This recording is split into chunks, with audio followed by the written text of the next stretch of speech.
En esta clase vamos a desarrollar los conceptos básicos de la termodinámica y para eso vamos a empezar definiendo qué entendemos por un gas ideal. Un gas ideal, por supuesto, es un modelo, es decir, que no existe en la práctica, pero muchos sistemas reales se pueden considerar como gases ideales. ¿Qué supuestos hacemos cuando nosotros definimos lo que es un gas ideal? Desde un punto de vista microscópico vamos a considerar que un gas ideal está formado por un conjunto de moléculas que pueden chocar entre sí y con las paredes del recipiente que los contiene. Pero la distancia media entre moléculas es grande, de modo que cuando no chocan se pueden despreciar las fuerzas entre moléculas. Por lo tanto, estas fuerzas intermoleculares no van a influir en las propiedades del gas ideal. Y entonces, las ecuaciones que nosotros deduzcamos para el gas ideal van a ser válidas para cualquier tipo de gas ideal, es decir, que no dependen del tipo de sustancia, siempre y cuando se cumplan las hipótesis del gas ideal. Para un gas ideal se define lo que vamos a llamar la ecuación de estado del gas ideal. Esta ecuación nos dice que el producto de la presión ejercida por el gas por el volumen que ocupa el gas es igual al número de moles por la constante universal de los gases y por la temperatura absoluta. Bueno, en esta ecuación, como dijimos, P representa la presión ejercida por el gas y la definimos como la fuerza por unidad de área que ejercen las moléculas del gas al chocar contra las paredes del recipiente. B es todo el volumen que ocupa el gas, N es el número de moles. El número de moles lo podemos calcular como la masa de gas contenida en el recipiente dividida en la masa molar. La masa molar, como ya habíamos visto en el tema anterior, representa la masa de un mol. R es la constante universal de los gases.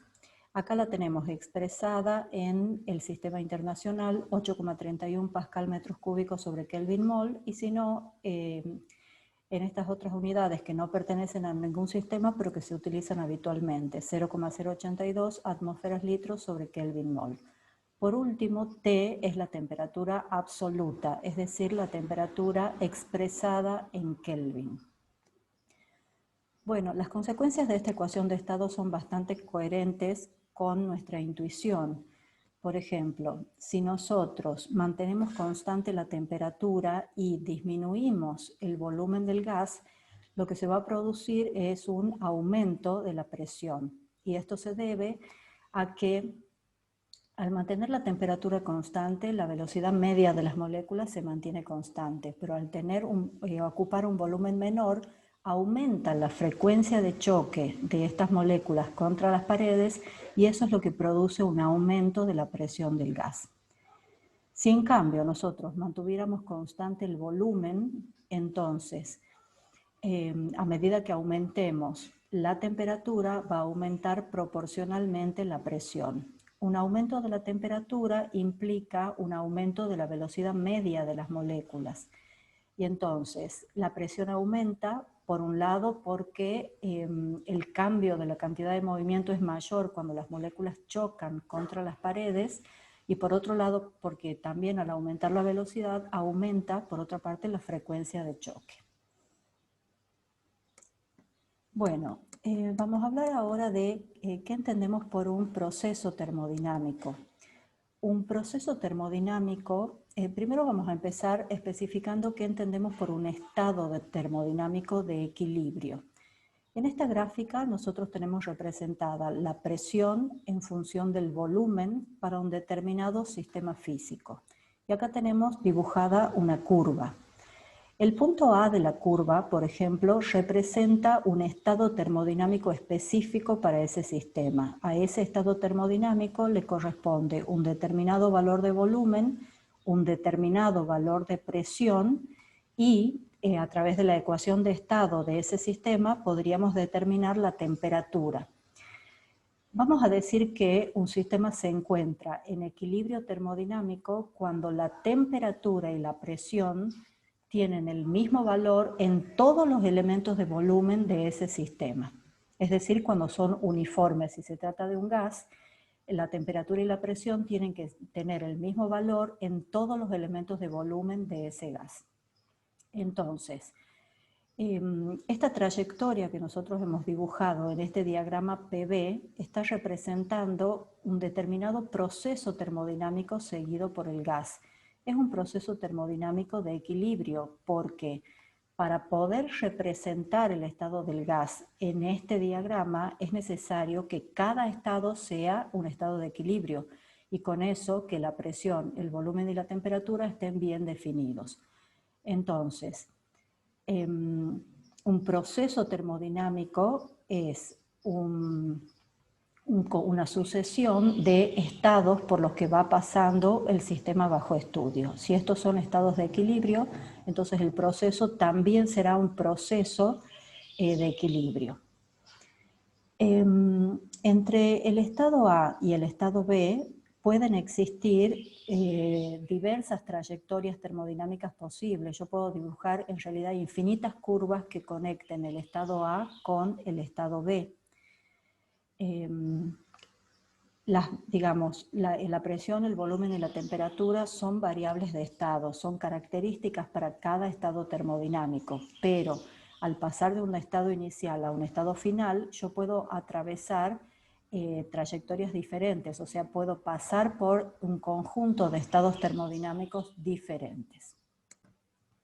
Ahora vamos a analizar un conjunto de procesos termodinámicos especiales que van a aparecer mucho en los problemas. El primer tipo de proceso que vamos a analizar es el proceso a presión constante. Este tipo de proceso se llama isobárico y si nosotros lo representamos en un diagrama PV, lo que se tiene que representar es un segmento de recta paralelo al eje de las abscisas, es decir, al eje horizontal. Es decir que el sistema parte de un determinado estado inicial donde tiene un volumen inicial y una presión inicial y pasa por otros estados donde va cambiando el volumen y la temperatura, pero la presión no varía. Por eso a todos los estados correspondientes le corresponde un valor de presión igual a la presión inicial. Si nosotros despejamos el volumen de la ecuación de estado, nos quedaría esta ecuación. Estamos pensando en un gas ideal, por supuesto. El volumen sería NR sobre P por la temperatura.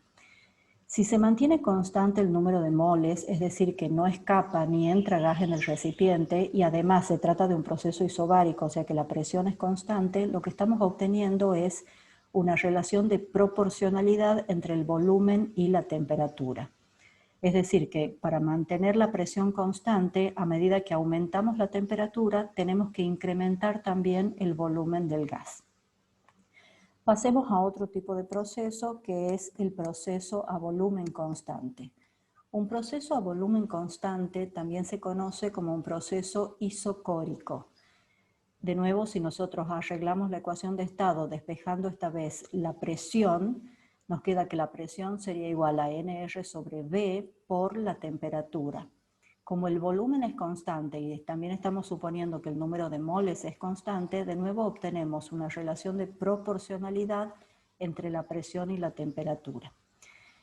En este caso, al mantener constante el volumen, a medida que nosotros incrementamos la temperatura del sistema, aumenta la presión. Y la gráfica, en este caso del proceso isocórico, es un segmento de recta paralelo al eje vertical.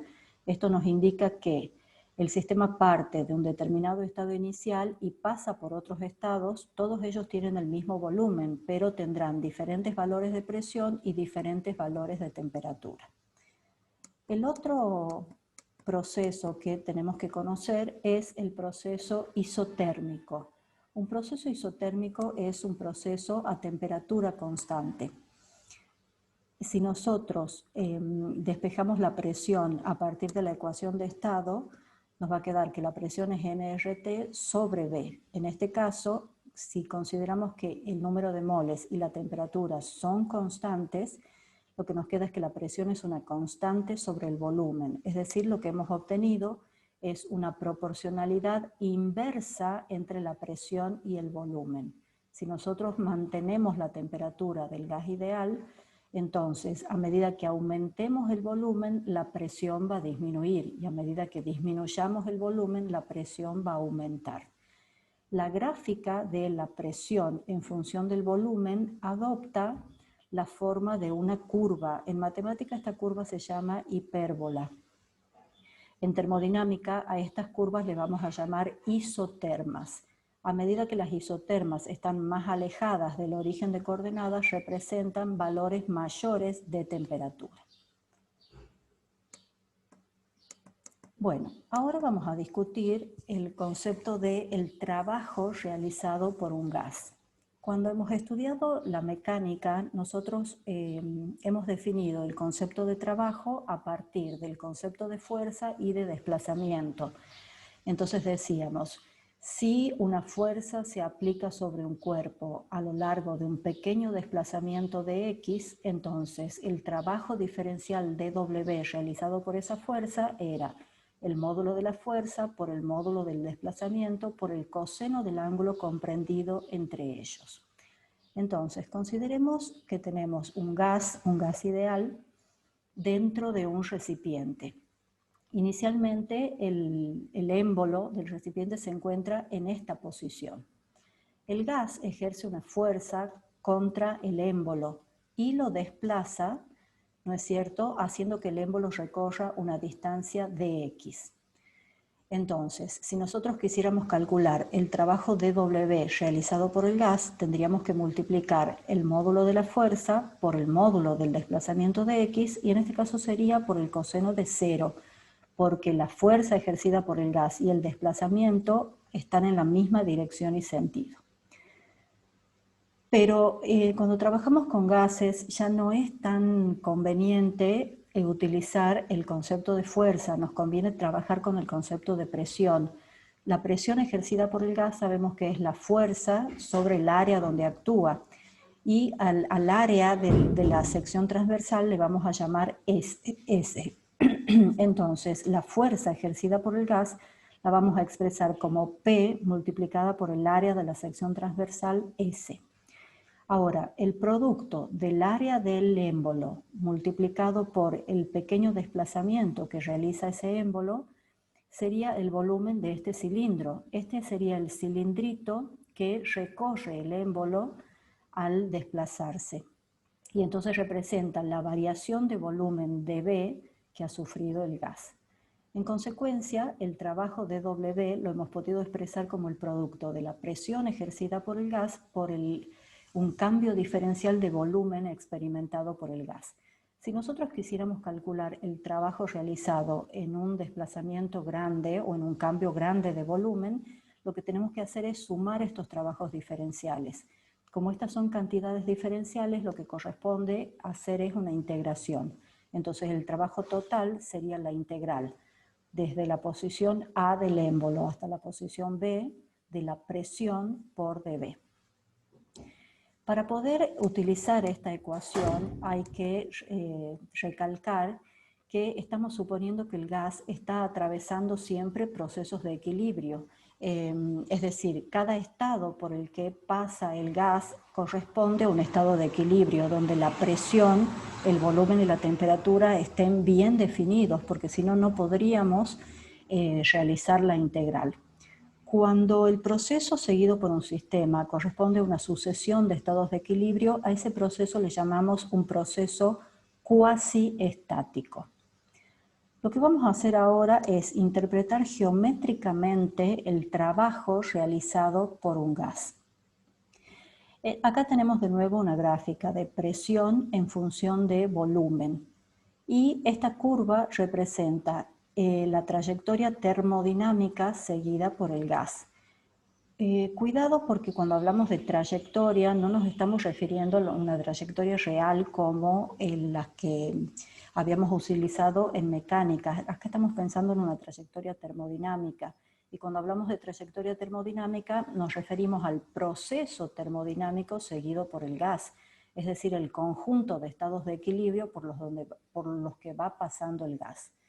El gas parte de un estado A, en donde tiene una presión P sub A y un volumen B sub A, pasa por otros estados intermedios y finalmente llega a un estado B, caracterizado por una presión P sub B y un volumen B sub B. El trabajo dW realizado por el gas cuando el émbolo recorre un pequeño desplazamiento y el gas expande un pequeño elemento de volumen dB, habíamos visto que ese trabajo se podía expresar como el producto de P por dB. Pero P es la altura de este pequeño cilindro que está marcado acá más oscuro y dB es la altura de este pequeño rectángulo, perdón. Es la altura de este pequeño rectángulo que está marcado acá más oscurito en la figura y dB es la base de ese rectángulo. Entonces, el trabajo dW realizado por el gas está representado geométricamente por este pequeño rectángulo. Cuando nosotros integramos esos trabajitos entre el estado A y el estado B, lo que obtenemos es la suma de las pequeñas áreas comprendidas entre la curva que representa el proceso y el eje horizontal. Entonces, el trabajo total realizado por el gas corresponde al área comprendida bajo la curva que representa al proceso seguido por el gas. Esa va a ser nuestra interpretación geométrica del trabajo. Es el área bajo la curva en un diagrama PV.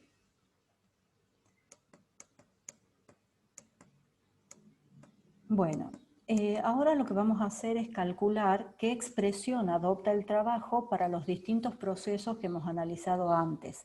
Vamos a empezar con el proceso a volumen constante.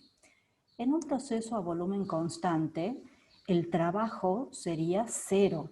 Para que haya un trabajo, el gas tiene que empujar el émbolo y el émbolo tiene que desplazarse. Por lo tanto, el gas debe sufrir una variación de volumen. El gas tiene que expandirse o tiene que comprimirse.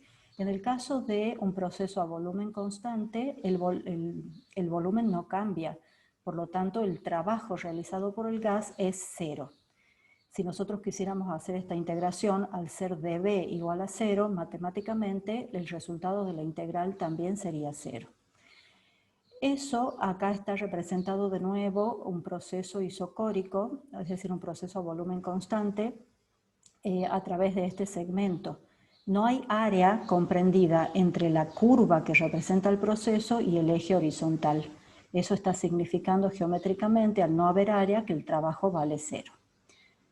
¿Qué pasa si tomamos ahora un proceso isobárico donde la presión se mantiene constante? En el caso de un proceso isobárico habíamos visto que la gráfica que representa este tipo de proceso es un segmento horizontal, paralelo al eje de las abscisas.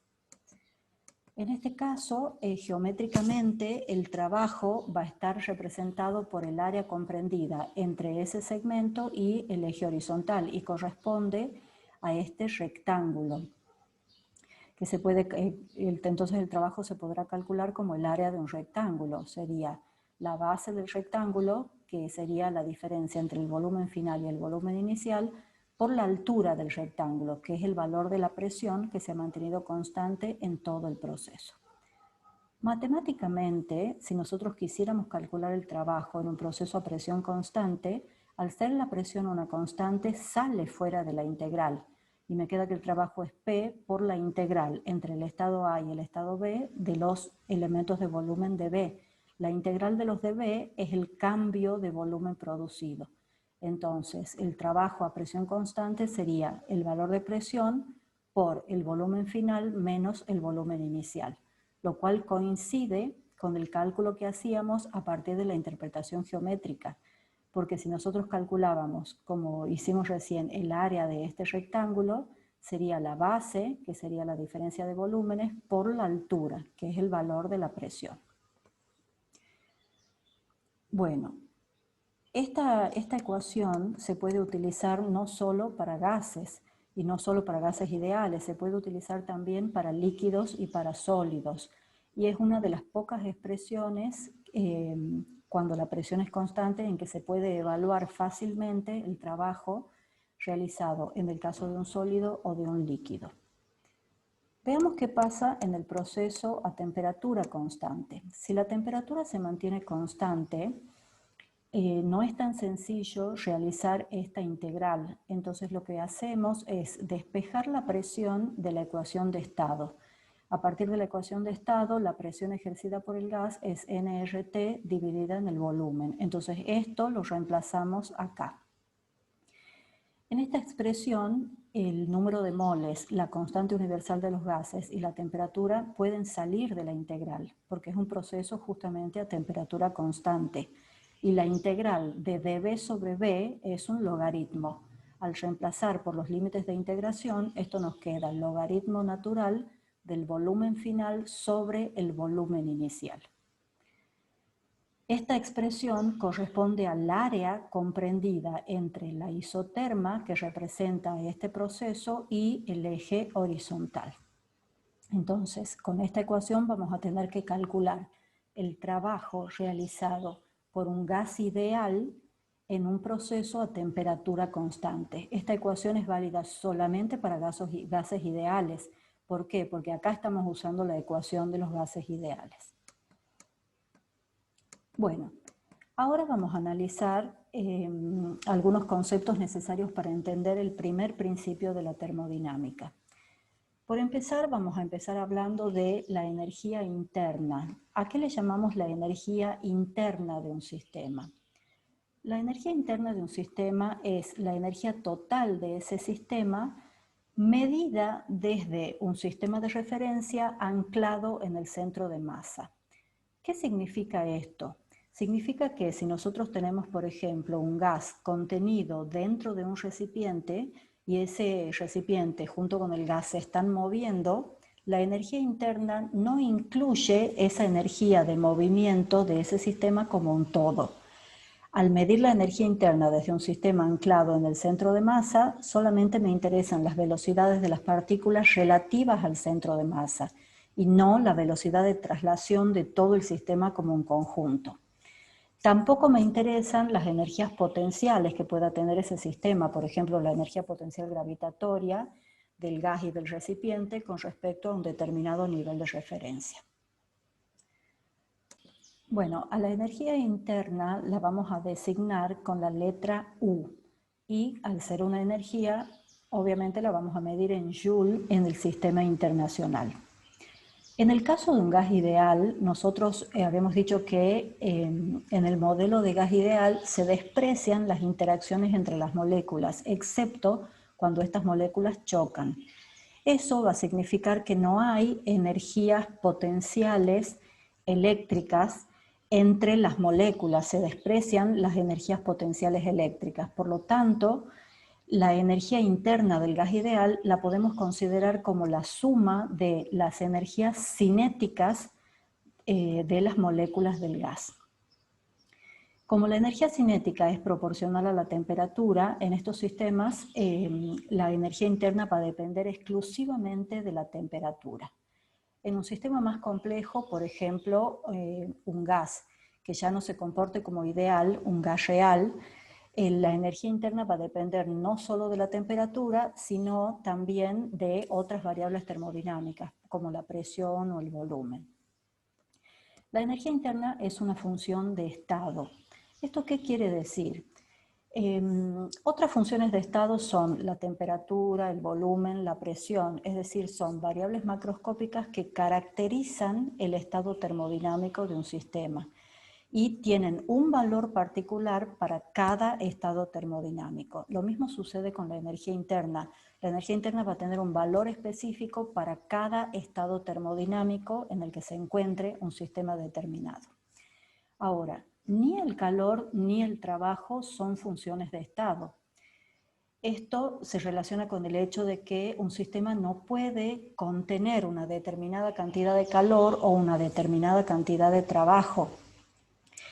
El calor y el trabajo no son magnitudes que caractericen un estado particular del sistema, sino que más bien caracterizan un proceso en el cual el sistema pasa de un estado inicial a un estado final.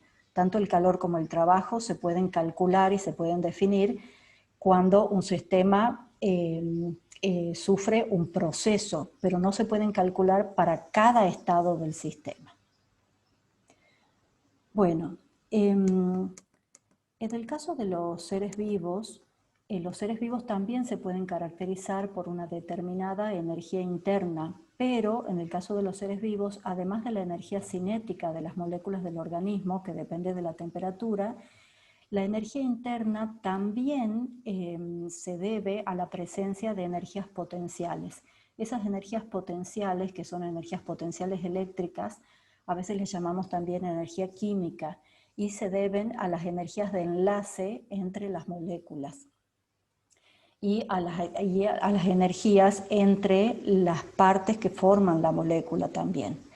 Entonces, esa energía interna, que es en parte cinética y en parte potencial, el organismo la tiene disponible para que se transforme en otros tipos de energía. Por ejemplo, en energía que va a ser cedida al medio a través de procesos de calor o de trabajos realizados sobre el medio, y también para el mantenimiento de las funciones vitales.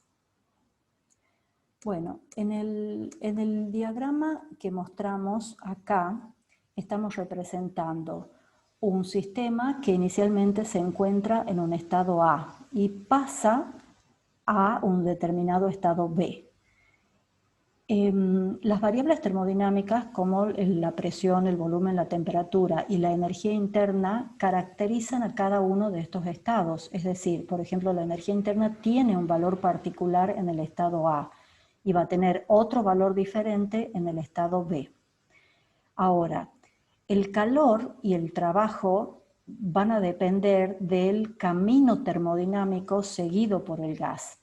Fíjense, por ejemplo, si el sistema va del estado A al estado B a través de la trayectoria termodinámica 1, el trabajo realizado por el gas va a ser el área comprendida bajo esa curva 1.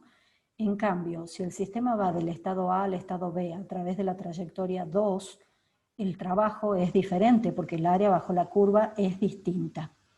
Entonces, el trabajo no puede ser una función de estado porque la cantidad de trabajo que realiza el sistema depende no solo del estado inicial y del estado final, sino de que también depende del camino termodinámico. En cambio, la variación de energía interna, cuando el sistema pasa del estado A al estado B, va a ser siempre la misma, es independiente del camino termodinámico seguido, y eso se debe a que tanto en el estado A como en el estado B, el valor de la energía interna es siempre el mismo, independientemente de cómo llegue yo desde el estado A hasta el estado B. El calor intercambiado entre un sistema y su entorno también depende del tipo de proceso que siga el sistema. Por eso acá está representado con flechas, ¿no es cierto?, como indicando un calor que entra al sistema.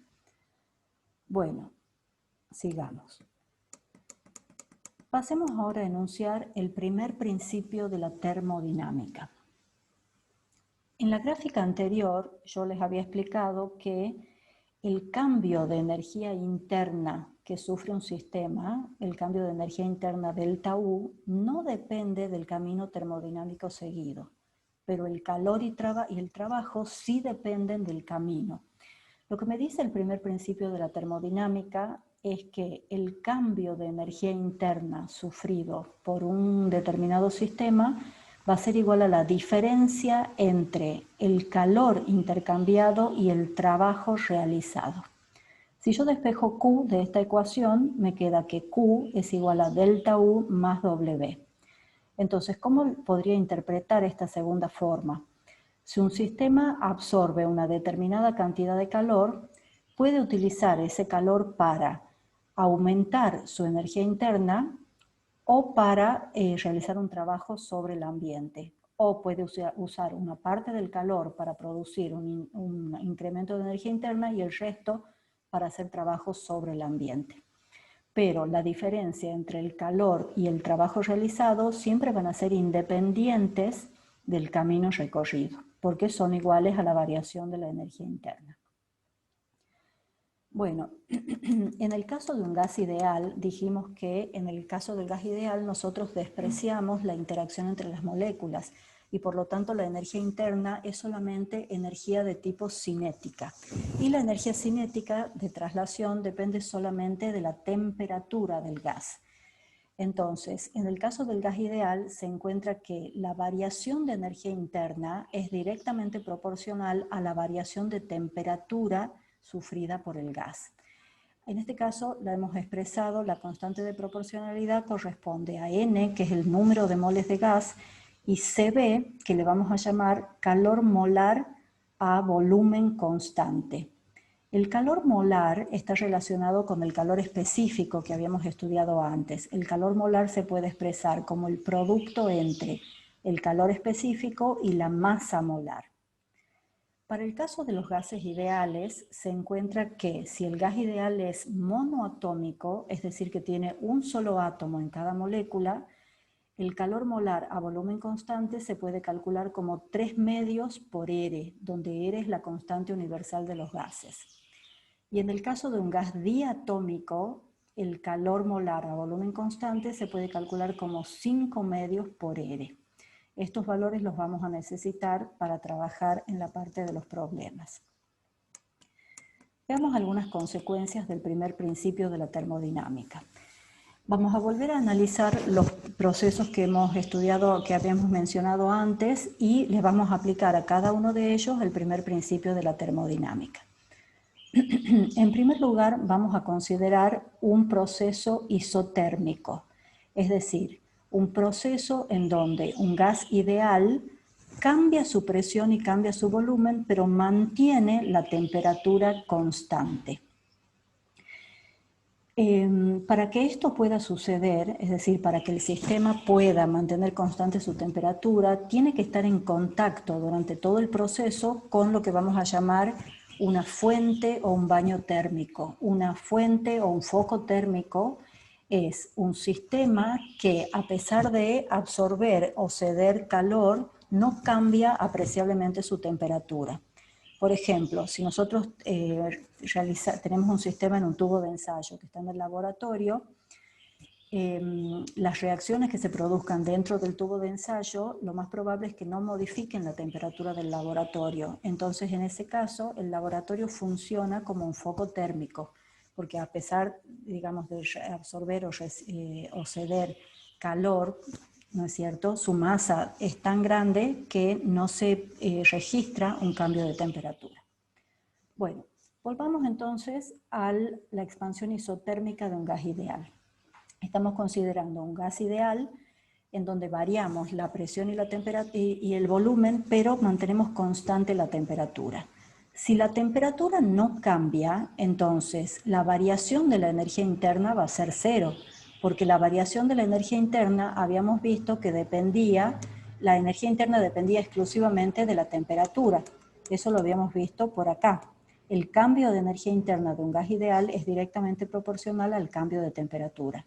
Entonces, si la temperatura es constante, delta T va a valer 0 y el cambio de energía interna también va a valer 0.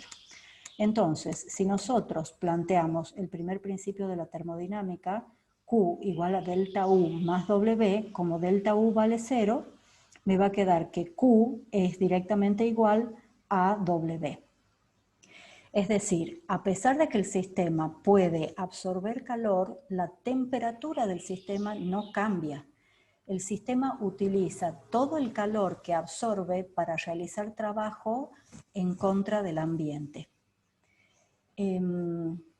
Generalmente uno está acostumbrado a asociar las variaciones de temperatura con el calor absorbido o cedido por un sistema.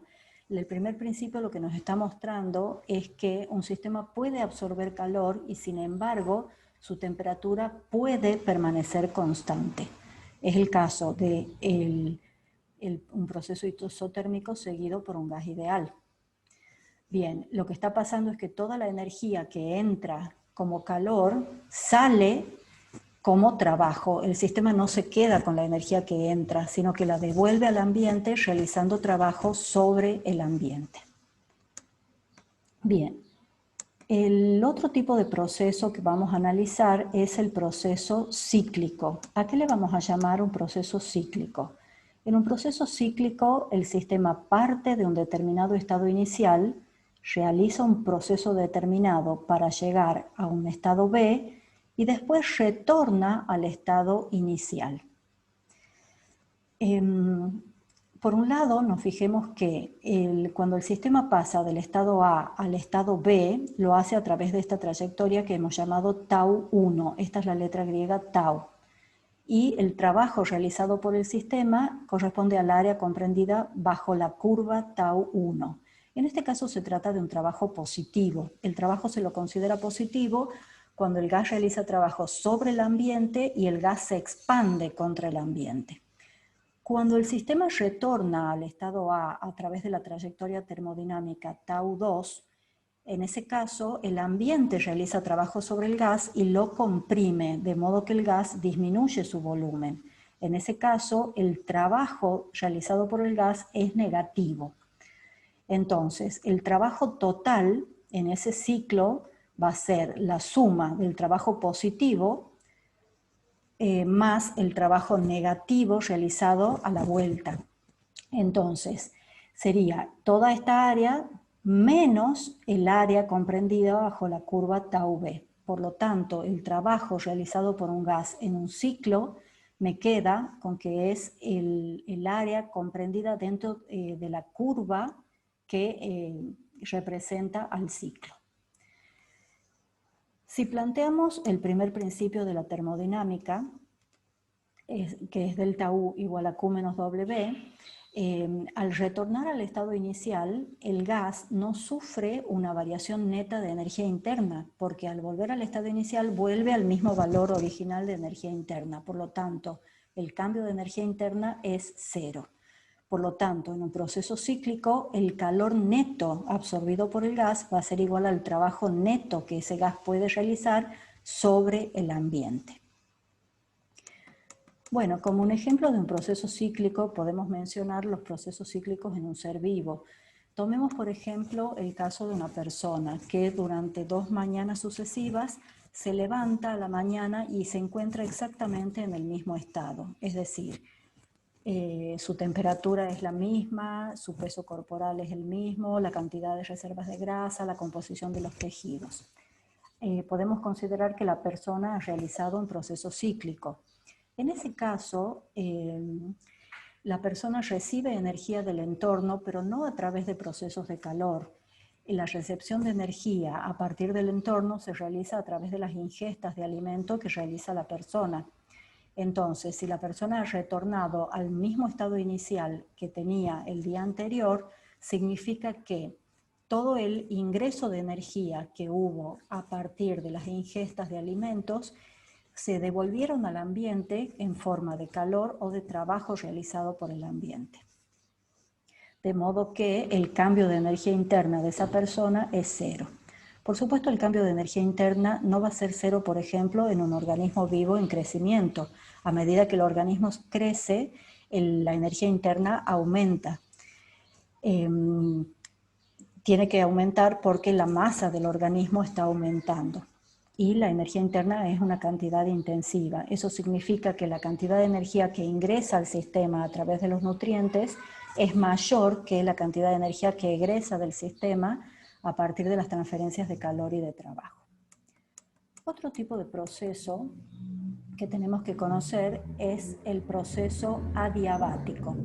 ¿A qué le vamos a llamar un proceso adiabático? Un proceso adiabático es un proceso en el cual no se producen intercambios de calor entre el sistema y su entorno. Para eso el sistema tiene que estar aislado del entorno. Por ejemplo, un gas contenido en un recipiente cerrado de telgopor. El telgopor impide las transferencias de calor entre el sistema y el ambiente. Si ese es el caso, entonces el calor intercambiado va a ser cero. Por lo tanto, al plantear el primer principio de la termodinámica y ser Q igual a cero, delta U va a ser igual a menos W. Entonces, por ejemplo, si el sistema, si pensamos en un gas ideal, realiza trabajo sobre el ambiente y se expande en contra del ambiente, le transfiere energía al ambiente, pero esa energía va a producir una disminución de su reserva de energía interna, porque está realizando trabajo a costas de su propia energía interna. No hay ingreso de energía como calor. Entonces, al realizar un trabajo sobre el ambiente, un trabajo positivo sobre el ambiente, el gas va a sufrir una disminución de su energía interna. Acá tenemos representado un proceso adiabático.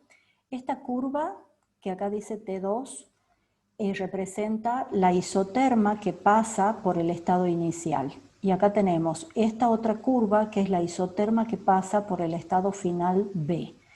En un proceso adiabático, el sistema se encuentra en un determinado estado inicial y se expande para llegar a un estado final B.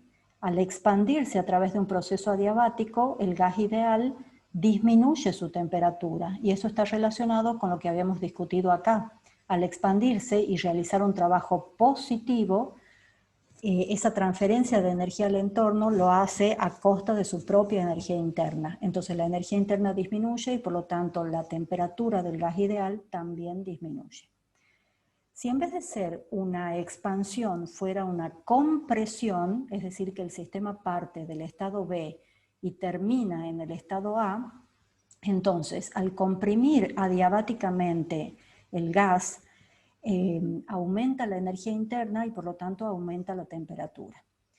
Lo que estamos viendo acá es que en este caso se está produciendo una variación de temperatura sin transferencia de calor. Nosotros estamos acostumbrados, como les decía hace rato, a asociar las variaciones de temperatura siempre a un intercambio de calor.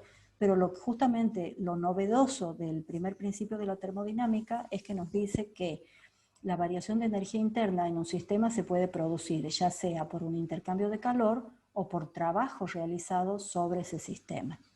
Si yo comprimo el gas contenido en un recipiente y no hay intercambio de calor, lo que voy a conseguir es calentar el gas, es decir, aumentar la temperatura del gas. Un ejemplo que les puedo dar de eso es, por ejemplo, cuando uno infla la rueda de una bicicleta. En ese caso, cuando estiramos el inflador, digamos, permitimos la entrada de aire. Y después cuando accionamos el inflador, lo que hacemos es comprimir el aire para para aumentar la presión y que pueda entrar a la rueda. Ahora, cuando inflamos la bicicleta siempre observamos que el inflador se calienta y eso se debe en parte a la fricción entre la goma y el inflador, pero también se debe al trabajo realizado sobre el aire que está dentro. Entonces, al realizar un trabajo sobre el sistema, es un trabajo negativo. Con este signo menos se me hace positivo y produzco un aumento de energía interna. Bien. Bueno, en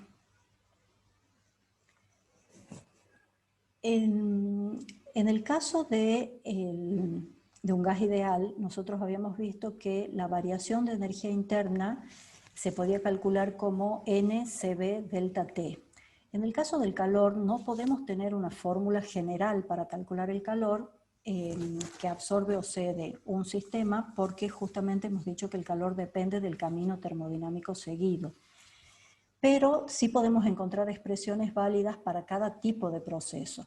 En un proceso isocórico, es decir, en un proceso a volumen constante, el calor que intercambia un sistema se puede expresar como NCB delta T. Es decir, es igual al cambio de energía interna. Y N es el número de moles, CB es el calor molar a volumen constante y delta T es el cambio de temperatura. En un proceso a presión constante, el calor intercambiado se puede expresar como NCP delta T, donde Cp se define como el calor molar a presión constante.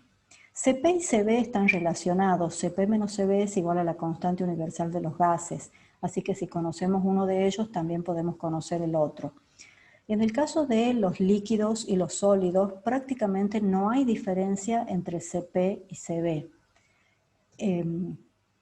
La diferencia es ínfima, pero en el caso de los gases sí tenemos que usar esta relación.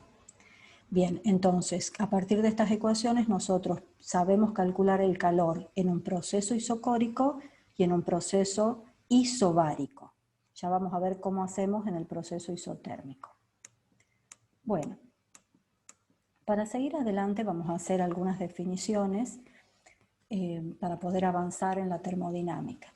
La primera definición que vamos a hacer es ¿a qué le vamos a llamar un sistema termodinámico?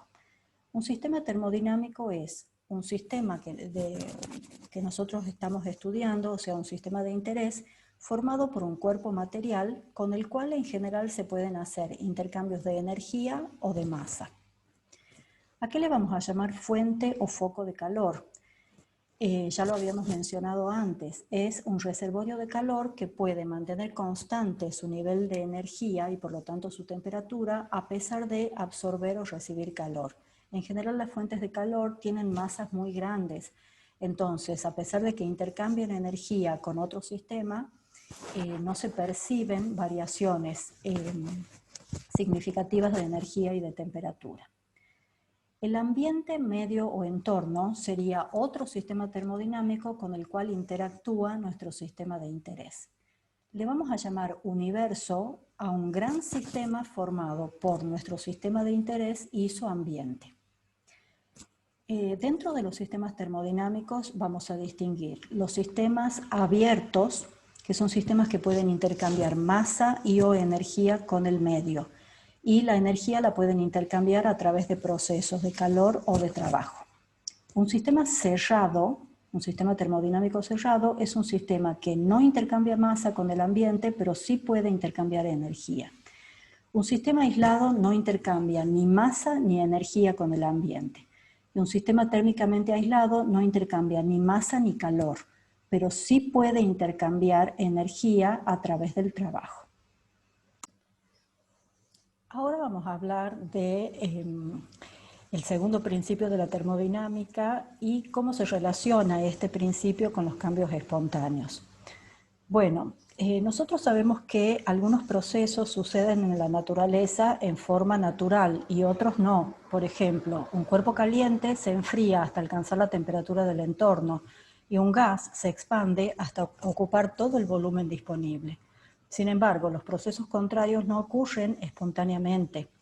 Nunca vamos a observar macroscópicamente que el ambiente le devuelva calor a un cuerpo y que el cuerpo se caliente, o que un gas retorne y ocupe una parte del volumen, digamos, y no el volumen total al que logró alcanzar. Estos procesos que no son espontáneos, para que ocurran es necesario realizar un trabajo externo sobre el sistema. Si nosotros queremos comprimir el gas para que retorne a su volumen inicial, tenemos que hacer un trabajo externo para poder comprimir el gas. Bueno, un proceso que se produce espontáneamente se produce cuando un sistema está fuera del equilibrio y entonces el sistema recorre este proceso espontáneo buscando una situación de equilibrio. Cuando enunciemos el segundo principio de la termodinámica, vamos a ver que la dirección de los procesos naturales está regida por una nueva magnitud a la cual le vamos a llamar entropía.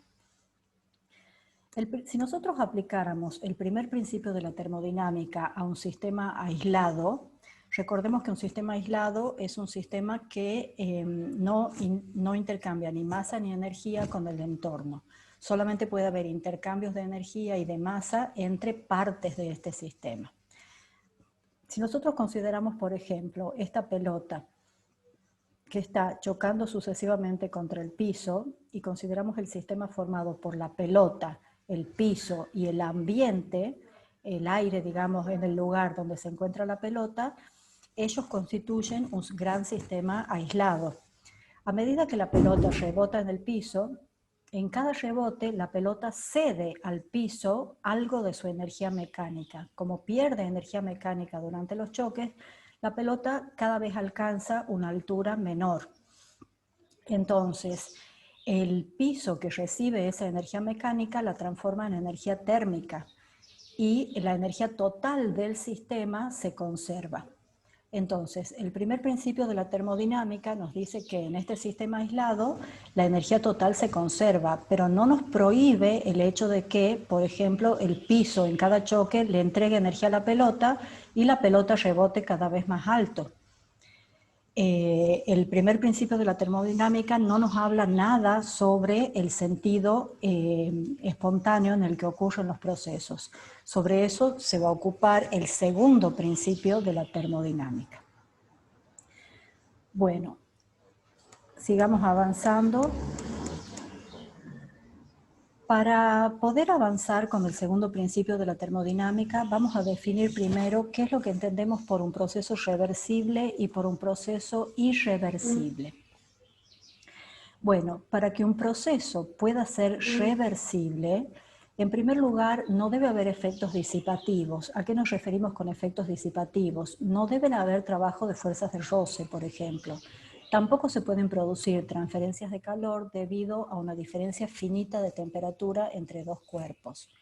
Y por otro lado, para que un proceso sea reversible, debe ser cuasiestático. ¿Qué significa esto? Que el sistema debe atravesar sucesivos estados de equilibrio. No debe estar fuera del equilibrio en ningún momento. Por supuesto que los procesos reversibles son procesos ideales, a los cuales nunca vamos a llegar en la práctica a que un proceso sea totalmente reversible. Pero en un laboratorio podemos imitar, digamos, y acercarnos a las condiciones de reversibilidad. Bueno, un ejemplo de un proceso reversible podría ser la compresión isotérmica de un gas encerrado en un cilindro. Entonces, si el proceso lo hacemos muy, pero muy lentamente, entonces lo comprimimos un poquito el gas y esperamos que retorne al equilibrio. Lo volvemos a comprimir y esperamos que retorne al equilibrio. Para que el proceso sea isotérmico, el gas tiene que estar en contacto con una fuente de calor, que puede ser el ambiente, que mantiene la temperatura constante.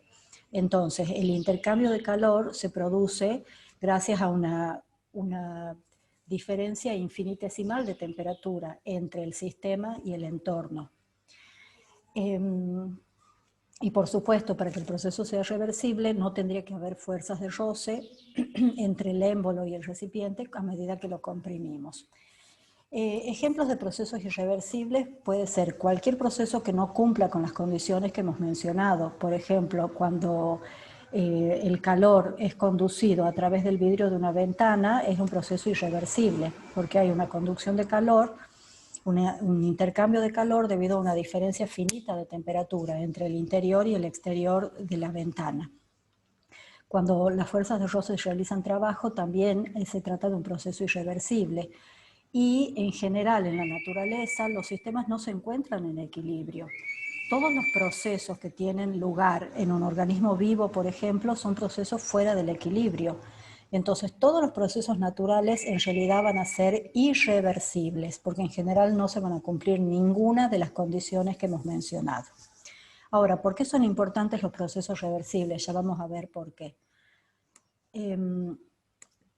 También habíamos visto, les había mencionado que el sentido que siguen los procesos espontáneos tiene que ver con la evolución de una nueva magnitud a la cual le llamamos entropía. Cualitativamente, la entropía se dice que mide el desorden en un sistema determinado, y cuando se produce un proceso natural espontáneo, se produce un aumento de entropía en el universo y por lo tanto aumenta el desorden en el universo.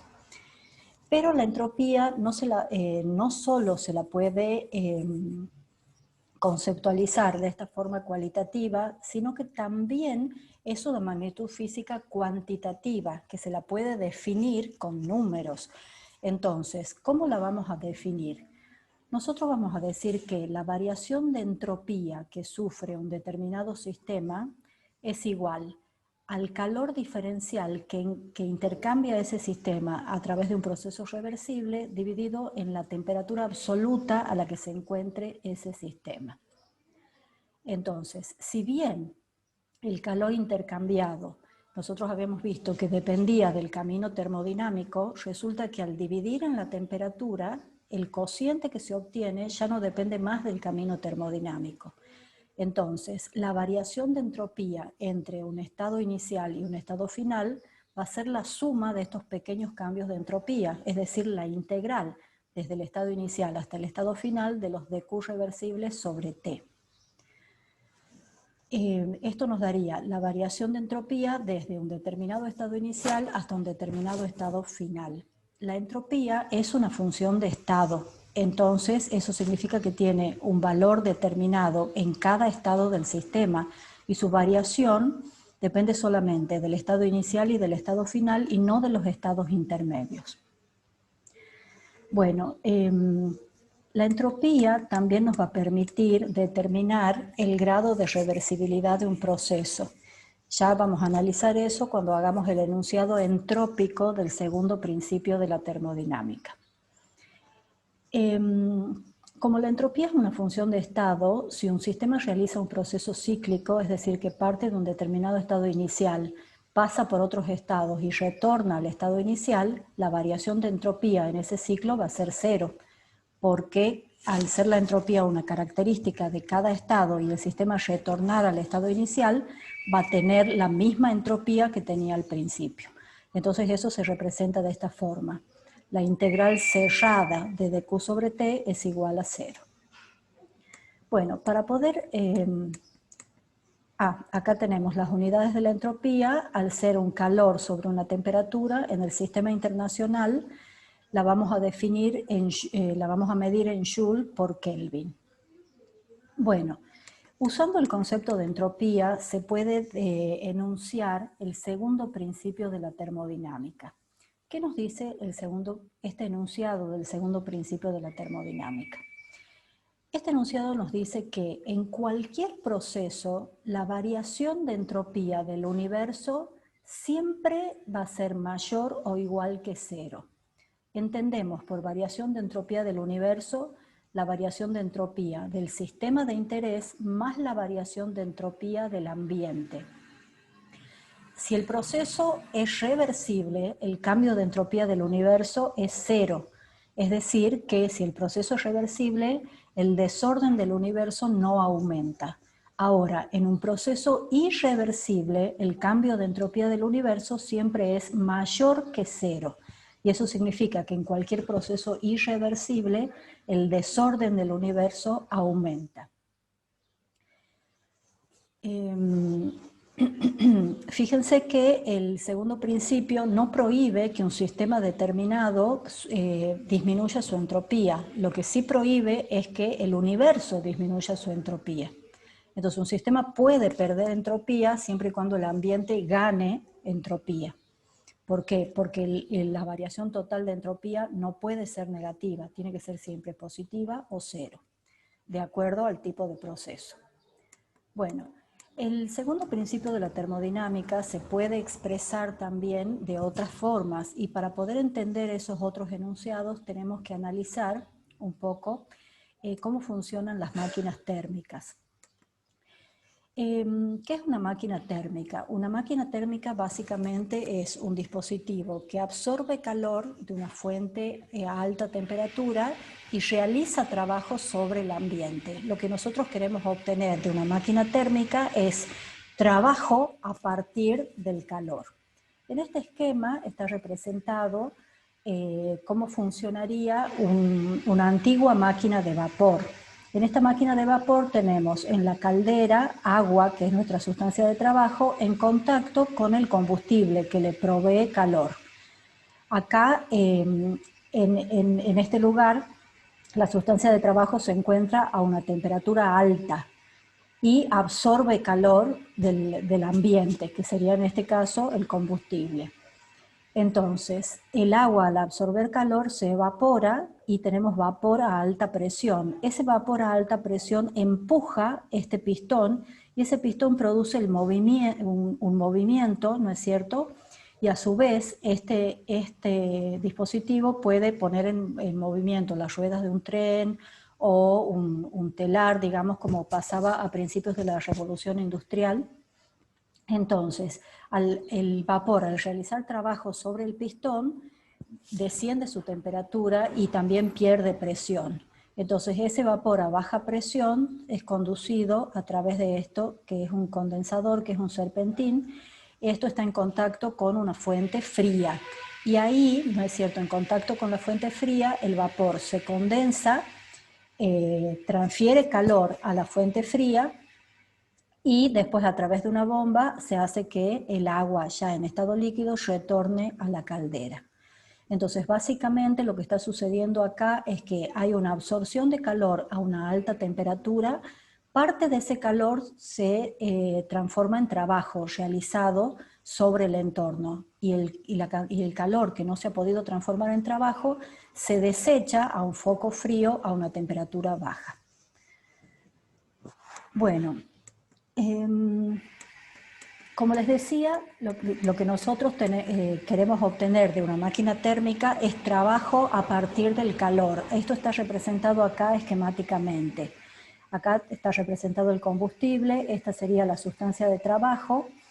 Se absorbe calor del combustible a una temperatura superior T sub S. Parte de ese calor se transforma en trabajo que el sistema realiza sobre el ambiente. En una máquina térmica yo siempre quiero obtener un trabajo positivo, porque quiero generar movimiento, por ejemplo, entonces necesito que la sustancia de trabajo haga un trabajo positivo sobre el ambiente. Y el calor que no se pudo transformar en trabajo es desechado a un foco frío o refrigerador a la temperatura inferior T sub I. Bueno, para las máquinas térmicas vamos a definir lo que vamos a llamar el rendimiento de la máquina térmica. ¿Por qué definimos esto? Porque a nosotros lo que nos interesa en una máquina es poder transformar la mayor cantidad posible del calor absorbido en trabajo útil. Entonces el rendimiento es el cociente entre el trabajo obtenido dividido en el calor que hemos invertido, que lo hemos obtenido a partir del combustible. En relación con las máquinas térmicas, una manera de enunciar el segundo principio de la termodinámica nos dice que no es posible construir un dispositivo que, funcionando cíclicamente, tenga como único resultado la conversión completa de calor en trabajo. Es decir, el segundo principio nos está diciendo que el rendimiento de una máquina térmica nunca va a poder valer 1. Es decir, que es imposible transformar en trabajo todo el calor que la máquina absorbe del foco caliente. Esto, digamos, fue un descubrimiento experimental durante la Revolución Industrial, en el siglo XIX, creo. Los ingenieros querían aumentar el rendimiento de sus máquinas y ellos pensaban que mejorando las condiciones de las máquinas iban a poder transformar todo el calor absorbido en trabajo útil. Pero después de miles y miles de intentos se dieron cuenta de que esto no es posible y se realizó este enunciado del segundo principio. Es decir, siempre va a ocurrir que del calor que se absorbe del foco caliente, solo una parte vamos a poder aprovechar como trabajo. Y es inevitable que desperdiciemos parte del calor entregándolo al foco frío. El rendimiento nunca va a ser del 100%. Y eso impone una limitación importantísima, digamos, porque significa que nunca vamos a poder aprovechar todo el calor del combustible que utilizamos. Siempre vamos a desechar algo de calor al ambiente. Bueno, para poder avanzar vamos a ver ahora un ciclo especial que se llama ciclo de Carnot. ¿En qué consiste el ciclo de Carnot? El ciclo de Carnot es un proceso cíclico reversible que consta de una primera etapa en donde la sustancia de trabajo realiza una expansión isotérmica. O sea, hay un proceso isotérmico donde la sustancia de trabajo se expande. La sustancia de trabajo en general es agua o en la heladera, por ejemplo, en los refrigeradores se utilizan algunos compuestos como freón. Bueno, entonces volvamos al ciclo de Carnot. Acá está representado en un diagrama PV un proceso cíclico seguido por un determinado sistema. La primera etapa de este ciclo es una expansión isotérmica, es decir, el gas aumenta su volumen manteniendo constante la temperatura. Si nosotros analizamos las ecuaciones, ahí nos daríamos cuenta de que para expandir un gas a temperatura constante es necesario que el gas absorba calor del ambiente. Eso está representado como este calor Q sub S que está entrando al sistema. La segunda etapa del ciclo de Carnot es una expansión adiabática. ¿Qué quiere decir? Estamos expandiendo el gas, pero sin intercambio de calor. Como el gas está haciendo un trabajo positivo sobre el ambiente porque está aumentando su volumen, ese trabajo positivo se hace a expensas de la energía interna del gas. Entonces el gas disminuye su nivel de energía interna, se enfría y baja su temperatura. La tercera etapa es una compresión isotérmica. Al comprimir el gas isotérmicamente, entonces se realiza un trabajo sobre el sistema y el sistema entrega calor al ambiente. Como el proceso es isotérmico, el nivel de energía tiene que mantenerse constante. Entonces la energía que entra en forma de trabajo tiene que salir en forma de calor. Y finalmente realizamos una compresión adiabática para volver al estado inicial. En esta compresión adiabática, sin intercambio de calor, sin permitir el intercambio de calor con el ambiente, se comprime el gas, es decir, que se disminuye el volumen del gas hasta que retorna al estado inicial. Entonces, en ese caso, estamos aumentando la energía interna del gas debido al trabajo externo realizado sobre él, y con eso conseguimos aumentar el nivel de energía interna que retorna al valor inicial. Bueno, si nosotros para el ciclo de Carnot planteamos el primer principio de la termodinámica, en este caso, al ser un proceso cíclico, delta U en todo el ciclo vale 0, y por lo tanto el calor neto intercambiado durante el ciclo es igual al trabajo neto realizado por el sistema durante el ciclo. Ahora, el calor neto es el calor absorbido a la temperatura superior más el calor cedido a la temperatura inferior. Para hacer explícito que el calor cedido es una cantidad negativa, vamos a escribir que ese calor es igual a menos su valor absoluto. Entonces, si nosotros volvemos a la definición del rendimiento, que era el trabajo obtenido a partir de la máquina dividido en el calor invertido, que es el calor absorbido a la temperatura superior, reemplazamos el trabajo como el calor absorbido menos el calor cedido. Y si distribuimos el denominador, podemos obtener también esta expresión. Estas expresiones son totalmente equivalentes y nos van a permitir calcular el rendimiento de cualquier máquina térmica. Ahora, en el caso especial del ciclo de Carnot, el rendimiento adquiere una forma especial, que es lo que vamos a deducir ahora. En el ciclo de Carnot completo, la variación total de entropía va a ser la suma de las variaciones sufridas por el sistema en cada una de las 4 etapas de ese ciclo. Ahora, la variación total de entropía es 0, porque en el ciclo completo el sistema vuelve a su estado inicial, y hemos dicho que la entropía es una función de estado, que tiene el mismo valor en un determinado estado del sistema. Entonces, al retornar al estado inicial, no hay un cambio neto de entropía. En el primer proceso, que era una expansión isotérmica, en ese caso el cambio de entropía se podía calcular como el calor absorbido a la temperatura superior dividido en el valor de esa temperatura superior. En el segundo proceso lo que teníamos era una expansión adiabática, que como en ese caso no hay intercambio de calor, el cambio de entropía es 0. En el tercer proceso lo que tenemos es una compresión isotérmica, entonces también es válida la fórmula calor sobre temperatura. Y el último proceso de nuevo es adiabático, por lo tanto no hay variación de entropía. Como el calor cedido a la temperatura inferior es negativo, lo expresamos como menos valor absoluto de Q sub I. Y entonces, trabajando con esta expresión, lo que nos damos cuenta es que Q sub I sobre Q sub S es igual a T sub I sobre T sub S. Entonces eso nosotros lo podemos reemplazar acá arriba. Y entonces, en el caso de que un sistema realice el ciclo de Carnot, El rendimiento se puede expresar como 1 menos la temperatura inferior dividido en la temperatura superior. O si sacamos denominador común, temperatura superior menos inferior sobre la temperatura superior. Lo llamativo es que el rendimiento se puede expresar en función de las temperaturas absolutas. Y el ciclo de Carnot, ¿por qué es importante? Porque el rendimiento obtenido cuando una máquina térmica trabaja con el ciclo de Carnot es el máximo para las dos temperaturas extremas. Si la máquina realizara cualquier otro ciclo termodinámico entre las mismas temperaturas extremas, el rendimiento siempre sería más chico que el de Carnot. Entonces, por eso este ciclo es importante, porque nos da una referencia.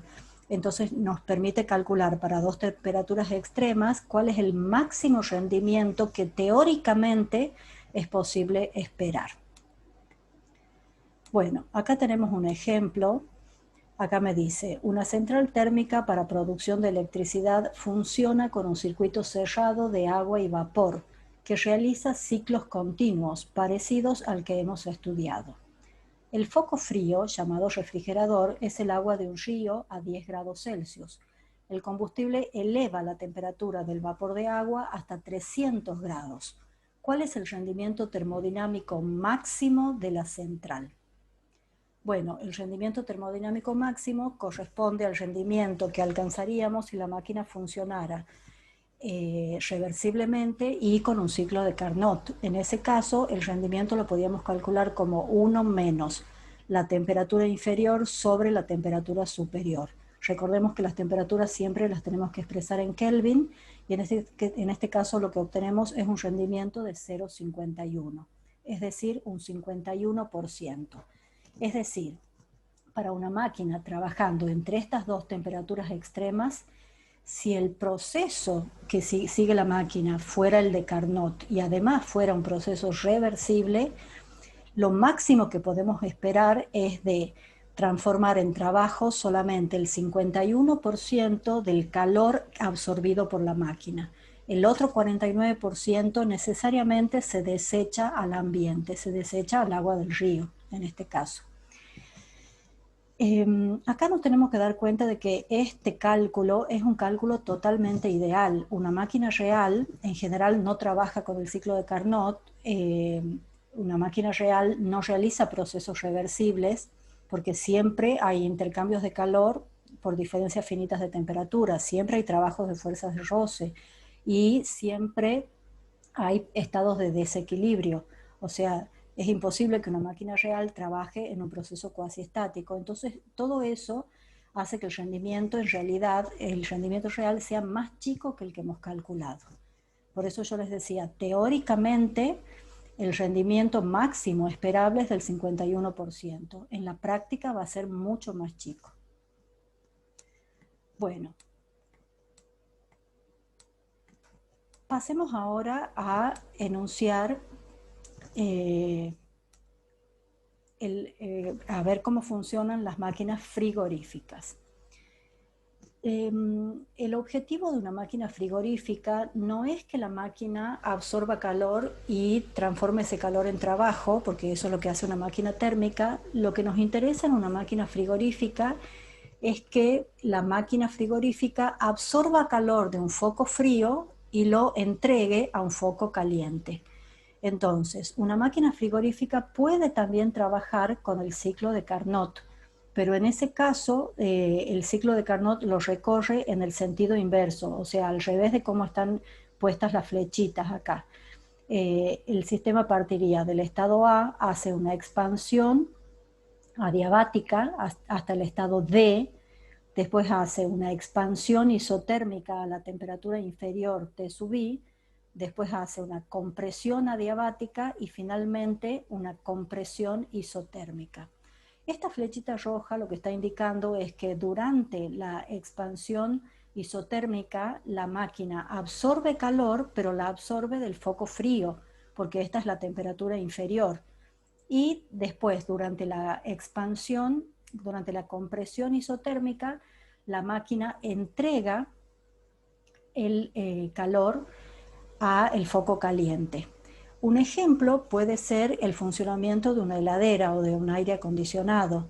En general, el aire acondicionado extrae calor de un recinto que está a baja temperatura y entrega ese calor al ambiente, que en general está a mayor temperatura. Ahora, el calor espontáneamente no se propaga de los cuerpos fríos hacia los cuerpos calientes. La máquina no funciona gratis. Para que la máquina funcione la tenemos que enchufar, ¿no es cierto? Entonces, la energía eléctrica que utilizamos provee el trabajo necesario para que la máquina funcione y obliga al calor a pasar de un cuerpo frío a un cuerpo caliente. En el caso de las máquinas frigoríficas se define lo que se llama la eficiencia termodinámica de la máquina, que me daría el calor absorbido a la temperatura inferior de subí dividido en el trabajo invertido para que la máquina funcione. En el caso de que la máquina realice un ciclo de Carnot, la eficiencia se puede expresar a partir de las temperaturas inferior y superior. Esta expresión es general, vale para cualquier tipo de ciclo, mientras que esta otra expresión es válida solamente para las máquinas frigoríficas que funcionan con el ciclo de Carnot.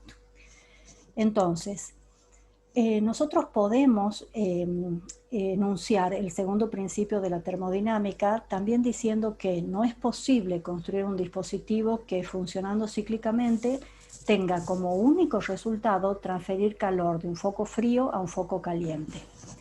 Es decir, nunca vamos a poder construir una heladera que si extrae 10 joules del recinto de adentro de la heladera, entregue esos 10 joules en el ambiente sin producir otros efectos. Siempre el ambiente va a entregar más cantidad de energía de la cantidad de calor que logró absorber del recinto. ¿Por qué? Porque al ambiente está entregando el calor que absorbió del foco frío más la energía que entró en forma de trabajo para que la máquina funcione. Veamos un ejemplo. En este ejemplo me dice, calculemos la eficiencia termodinámica máxima de un refrigerador doméstico con el interior a menos 3 grados, funcionando en una habitación que se encuentra a 27 grados. Entonces, como queremos calcular la eficiencia termodinámica máxima, usamos la expresión válida para el ciclo de Carnot. Entonces, las temperaturas, por supuesto, hay que pasarlas a Kelvin. La temperatura inferior serían los menos 3 grados, que transformados a Kelvin serían 270 Kelvin. Y la temperatura superior serían 27 grados, que es la temperatura del ambiente que va a actuar como foco caliente, que al transformarlo a Kelvin obtenemos 300 grados. Este cálculo nos da 9. Quiere decir que la eficiencia de esa máquina en esas condiciones es del 900%. ¿Qué significa este 9? Que por cada 9 joules que la máquina extrae del recinto, tenemos que invertir 1 joule de trabajo para que la máquina funcione. Por lo tanto, esta máquina, al realizar sobre ella un trabajo de 1 joule, extrae 9 joules del foco frío y va a entregar al foco caliente 10 joules. O sea, el calor que absorbió del foco frío más la energía que entró en forma de trabajo. Bueno, con respecto al segundo principio de la termodinámica y la vida, algunos detractores de la teoría de la evolución de Darwin decían que